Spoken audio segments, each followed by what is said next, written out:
मेरे जेठ जी के कमरे से चीखों की आवाज़ आती थी। मेरी जेठानी कब की मर चुकी थी। जेठ जी का राज जानने के लिए एक रात मैं उनके कमरे में छुप गई। फिर जो जेठ जी ने किया, हे भगवान! जब मैंने पहली बार वह दिल दहलाने वाली चीखों की आवाज़ सुनी तो मैं पूरी तरह से घबरा गई थी।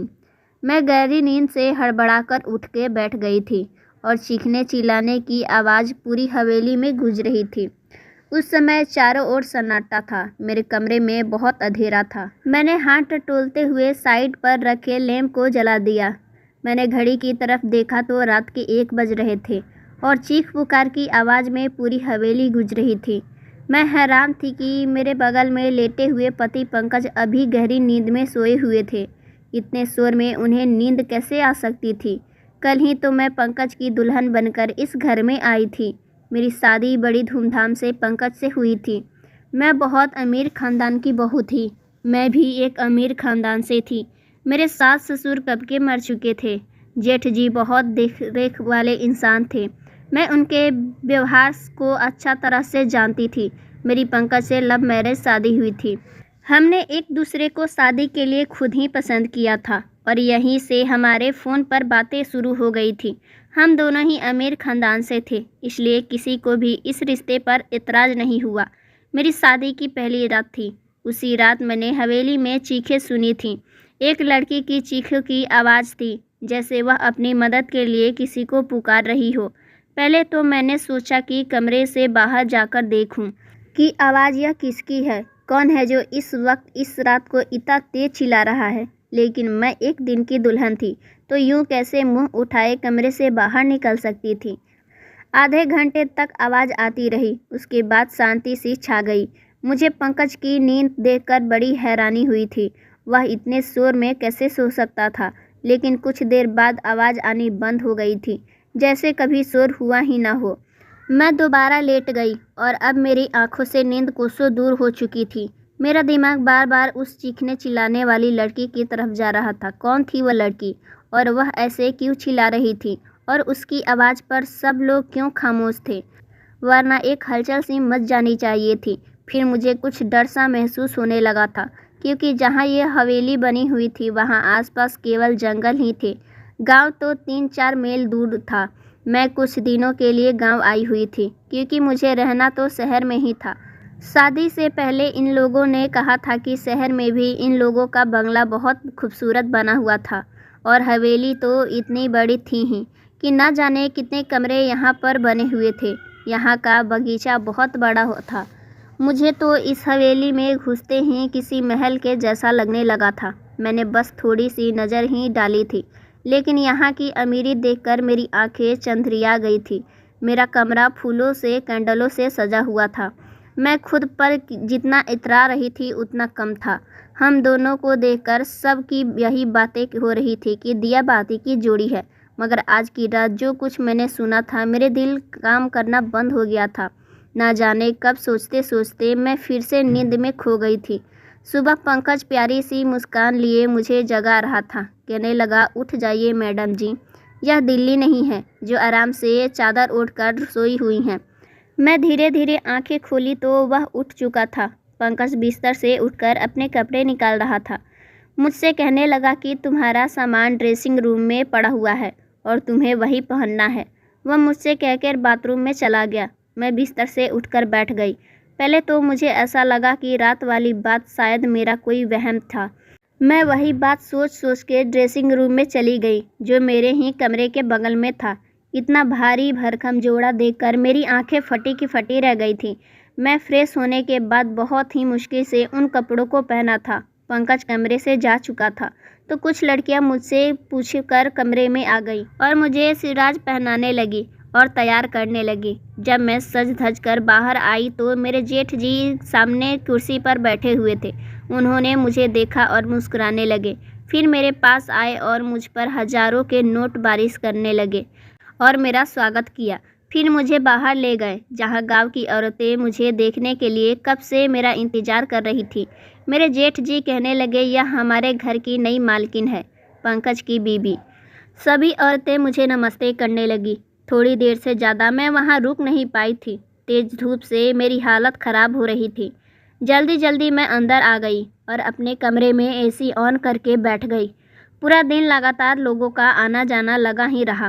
पंकज से मेरी मुलाकात बस रात को हुई थी, वरना वह पूरा दिन मर्दों के साथ ही रहते थे। गांव के कुछ और ही रस्म रिवाज होते हैं। पति पत्नी आपस में कम बातचीत करते हैं, एक दूसरे के साथ ज़्यादा वक्त नहीं गुजारते हैं। यही मेरे साथ भी हुआ था। रात तक मैं थक कर चूर हो चुकी थी, इसलिए लेटे ही मुझे कब नींद आ गई पता ही नहीं चला।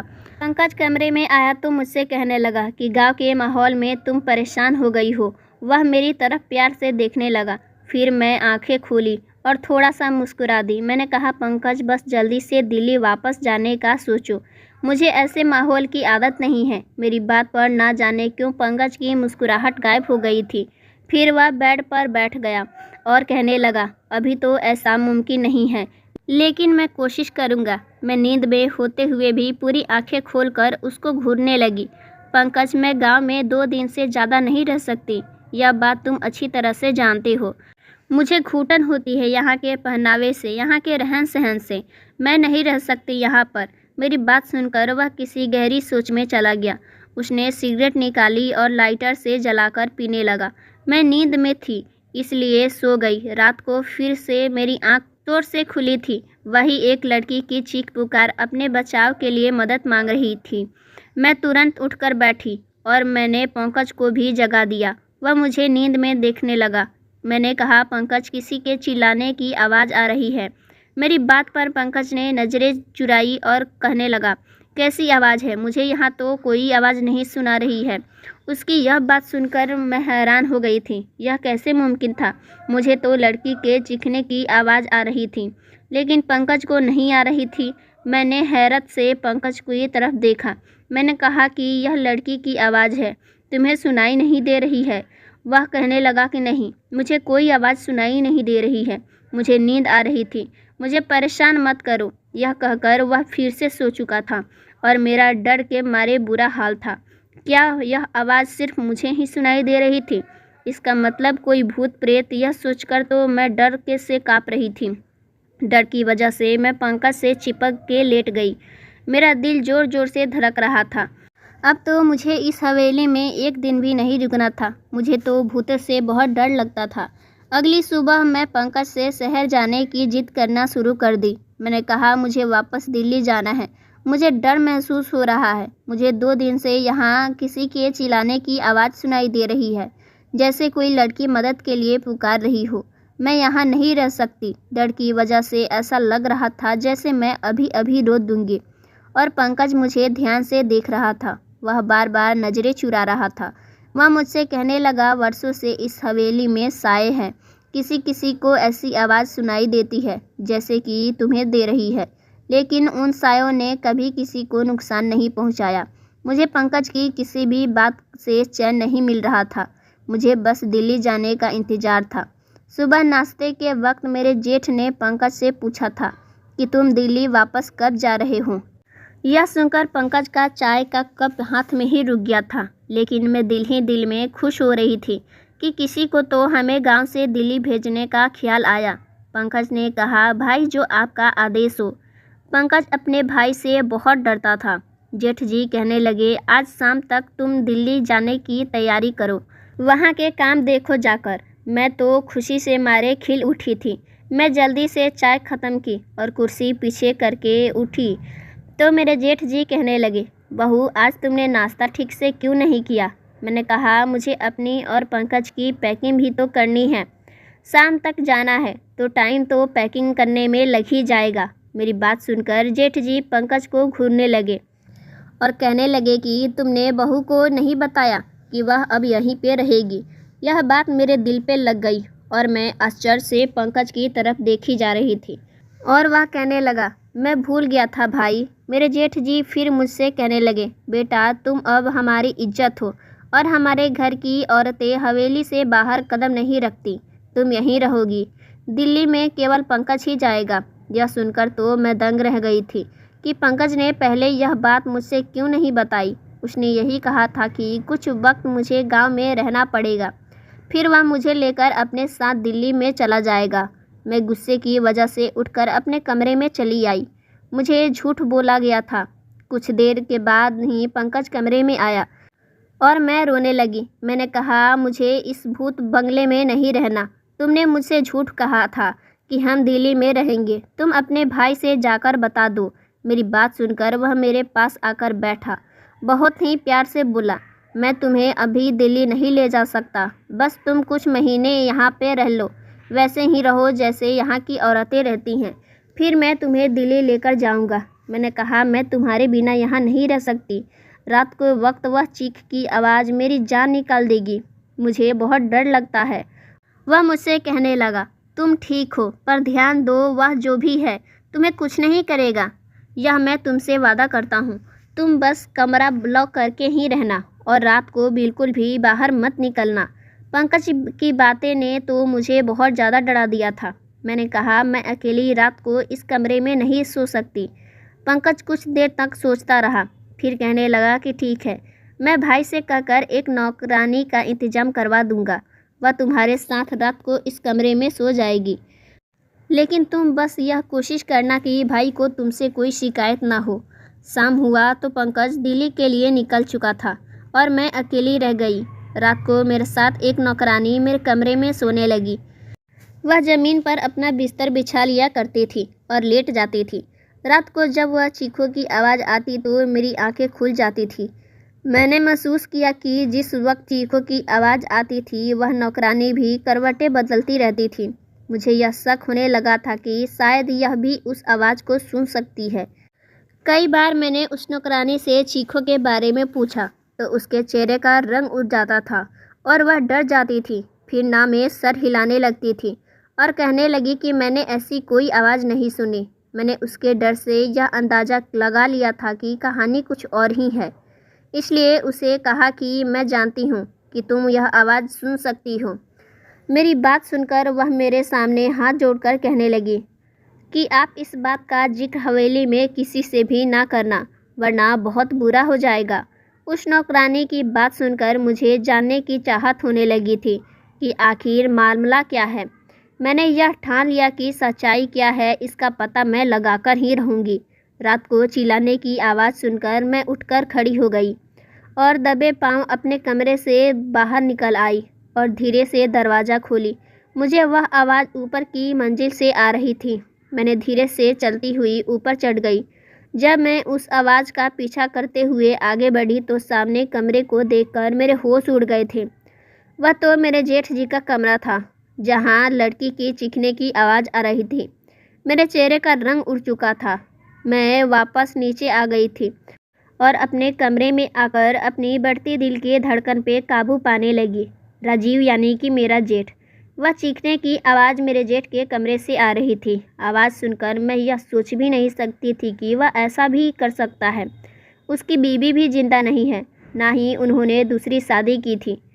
दुनिया के सामने वह कितने बड़े थे। फिर वह आवाज़, मैं खुद से ही बातें किए जा रही थी। मेरे दिल में उनकी बहुत इज्जत थी। मैं उनके बारे में इस तरह से सोच भी नहीं सकती थी। मेरी आंखों से आंसू बहने लगे। मैं अपने बेड पर बैठ के रोने लगी। मेरा जेठ और औरतों के साथ नहीं, ऐसा कैसे हो सकता है? गांव वाले तो उनकी बहुत इज्जत करते हैं। फिर यह सब क्या है? यह उनका कौन सा रूप था जो आज मैंने अपनी आंखों से देखा था? मेरी पूरी रात जागते हुए कटी थी, क्योंकि मैं उसके बारे में ऐसा सोच भी नहीं सकती थी। सुबह नाश्ते के टेबल पे बैठे थे। मेरी आंखें देखकर कहने लगे, पंकज ने फ़ोन पर बात नहीं किया मेरी बहू से, तभी रो रो कर आँखें सुझा ली है। उसकी बात पर मैंने कोई जवाब नहीं दिया। मैं खुद ही मुस्कुराने लगी। फिर बोले कि पंकज वहाँ बहुत बिजी है, शायद इसलिए फ़ोन नहीं कर पाया होगा। मैंने उसकी बात का कोई जवाब नहीं दिया। आज तो उसकी शक्ल देखना भी नहीं चाहती थी। कैसे दोगला इंसान था। दिन में नेक और रहम दिल इंसान बनता था और रात को यह सोचकर ही मेरा शरीर कांप उठा था। मैं सोच चुकी थी कि अब इसका पर्दाफाश करके रहूँगी, लेकिन मैं नहीं जानती थी कि मैं अपने लिए कितना बड़ा मुसीबत खड़ा करने जा रही हूँ।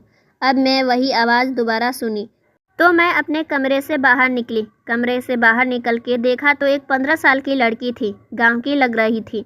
उसके चेहरे से उसका दर्द साफ साफ पता चल रहा था। वह हाथ जोड़कर अपनी इज्जत की भीख मांग रही थी। चिल्ला रही थी, लेकिन मेरे जेठ जी ने बड़े बेदर्दी से उसका दुपट्टा उठाकर फेंक दिया। मैं उससे ज़्यादा और नहीं देख सकती थी। मैं वापस पलट गई। कैसे भी करके मैं रात काटी थी। सुबह होते ही मैंने पंकज को फ़ोन किया और कहा, तुमने मुझसे इतना बड़ा झूठ बोला। तुमने कहा हवेली में आत्मा है, जबकि ऐसा कुछ भी नहीं है। वह आवाज़ गांव की लड़कियों की है, जो तुम्हारे पिता जैसे भाई की हवस का निशाना बनती है। मेरे मुंह से जो आ रहा था मैंने सब पंकज को कह दिया। मेरी बात सुनकर वह गुस्से में आ गया और कहने लगा कि अपनी जुबान को लगाम दो। जैसे हवेली में सभी लोग चुप रहते हैं वैसे ही चुप रहो, वरना तुम्हें राजीव नहीं छोड़ेगा। वह तुम्हें जान से मरवा देगा। पंकज की बात सुनकर जितनी हैरानी हुई थी उतनी कम थी। मतलब वह अपने भाई के बारे में यह सारी बातें पहले से ही जानता था और यह भी उससे मिला हुआ था। इस समय मैंने फ़ोन बंद कर दिया, क्योंकि बुराई होता हुआ मुझे देखा नहीं जा रहा था। मुझे बस एक सबूत चाहिए था, क्योंकि यहाँ ऐसे कोई नहीं था जो राजीव के खिलाफ एक लफ्ज़ भी बोल सके। इसलिए मैंने रात होने से पहले बीमार होने का बहाना बनाई और अपना कमरा लॉक करके अपने कमरे में बंद हो गई। मैं जानती थी कि राजीव कब ऊपर जाता है, इसलिए मैं अपने खिड़की से और पाइपलाइन से चढ़ के ऊपर वाले कमरे में आ गई। राजीव के कमरे से बाहर की खिड़की उस वक्त खुली हुई थी। मैं उससे खिड़की से उसके कमरे में पहुंच गई। उस कमरे को किसी दुल्हन के कमरे की तरह सजाया हुआ था। मैं उसे खिड़की के पास से एक कोने में छुप गई थी। रात के 1 बज रहे थे। राजीव उस कमरे में आया और सामने सोफे पर बैठ गया। कुछ देर बाद नौकर शराब लेकर आए और सामने टेबल पर रख दिए। मैंने अपने मोबाइल का कैमरा ऑन कर दिया। कुछ देर के बाद एक 14 साल की मासूम सी लड़की उस कमरे में आई। वह चिल्ला रही थी, बार बार यह कह रही थी कि उसे अपने घर जाना है। वह नौकर उस लड़की को कमरे में अंदर धकेलकर कमरे का दरवाज़ा बंद कर दिए। राजीव एकदम आराम से सोफे पर बैठा हुआ था। उस लड़की के बेबसी का तमाशा देख रहा था। वह अपने बचाव के लिए मदद मांग रही थी, जिसकी आवाज़ पूरी हवेली में गूंज रही थी। वहाँ के लोग इस जुर्म पर बिल्कुल भी खामोश थे। वह लड़की जब दरवाज़ा बजाकर थक गई तो राजीव के पास आकर हाथ जोड़कर कहने लगी कि राजीव साहब, मुझे छोड़ दो, मुझे जाने दो। मैं तुम्हारी बेटी की उम्र की हूँ, मुझ पर रहम खाओ। उसकी बात सुनकर मेरा जेठ गुस्से से उठा और उसके बाल पकड़कर बड़ी नज़रों से देखते हुए बोला, तेरी इतनी हिम्मत कि तू मेरे सामने जुबान चलाए। तुझे मैं बताता हूँ कि मेरे सामने जुबान चलाने वाले का मैं क्या अंजाम करता हूँ। यह कर उसने उस लड़की को बड़ी जोर से ज़मीन पर पटक दिया। उसकी गर्दन पर अपने पैर से मसलने लगा। वह लड़की डर से बुलबुला उठी थी और मैं सब देख नहीं पा रही थी। ना जाने कैसे मैं खुद को काबू किए हुए थी, वहाँ खड़ी यह सब कुछ देख रही थी। फिर मेरे जेठ ने उस लड़की को पकड़ के बिस्तर पे पटक दिया और अपना सिगरेट जलाकर जैसे ही उस लड़की के चेहरे पर लगाया, उस लड़की के साथ साथ मेरी भी चीख निकल गई। राजीव तुरंत ही वहाँ से पीछे हट गया। मेरी चीख सुनकर वह समझ गया था कि कमरे में उस लड़की के अलावा भी कोई और है। उससे पहले कि वह मुझे ढूंढ पाता, मैं खिड़की से बाहर निकल आई, लेकिन शायद वह मुझे देख चुका था, क्योंकि मैं कोई प्रोफेशनल जासूस तो नहीं थी। एक आम सी लड़की थी। मैं जिस रास्ते से आई थी उसी रास्ते से नीचे उतर गई, लेकिन अपने कमरे में जाने के बजाय हवेली के पीछे चली गई। मैं वहीं जाकर छुप गई। मुझे पूरी हवेली में एक हलचल सी सुनाई दी। बहुत से कदमों की आहट सुनाई दे रही थी। बहुत से नौकर मुझे ढूंढ रहे थे। मैं तो सांस लेना ही भूल गई थी। मुझे डर लग रहा था कि अब मैं पकड़ी जाऊंगी। कुछ देर बाद नौकर वहां से चले गए। उसके जाने के बाद मैं सुकून की सांस ली। मैं एक बड़े से पेड़ पर चढ़ गई थी, जो हवेली के एक दीवार से चिपका हुआ था। उस पेड़ पर चढ़कर मैंने दीवार से दूसरी तरफ देखा तो वहाँ एक घना जंगल था। मैं वहाँ कूद गई थी। मैं नहीं जानती थी कि मैं जंगल को पार करके कहाँ जाऊंगी, लेकिन मैं लगातार भागे जा रही थी। सुबह तक मैं भागती रही। जैसे कि हल्की हल्की रोशनी हुई, मैं सड़क पे पहुंच गई थी। उसी वक्त एक दिल्ली जाने वाली बस वहां पे आई थी। मैं उस बस में बैठ गई और पूरे रास्ते भर मैंने अपना चेहरा दुपट्टे से छुपा रखा था। दिल्ली पहुंचते ही मैंने अपने पापा के दोस्त, जो कि IPS ऑफिसर थे, उन्हें यह वीडियो दिखा दी। मेरी वजह से उस गांव के इस घिनौने खेल का किस्सा ख़त्म हुआ था। जो राजीव के साथ संग पंकज भी पकड़ा गया था। वह लोग गांव की कम उम्र की लड़कियों के साथ गलत करते थे, उसे दूसरे शहर में बेच देते थे और कुछ को मार देते थे। और मेरे पति दिल्ली के वहीं काम करते थे और इसलिए वह मुझे अपने साथ नहीं ले जाना चाहते थे।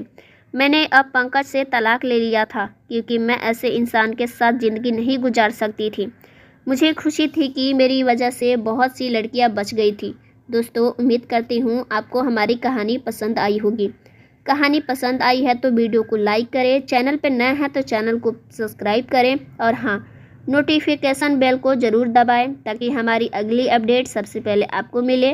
मिलते हैं हम आपसे नेक्स्ट वीडियो में। Thanks for watching my video.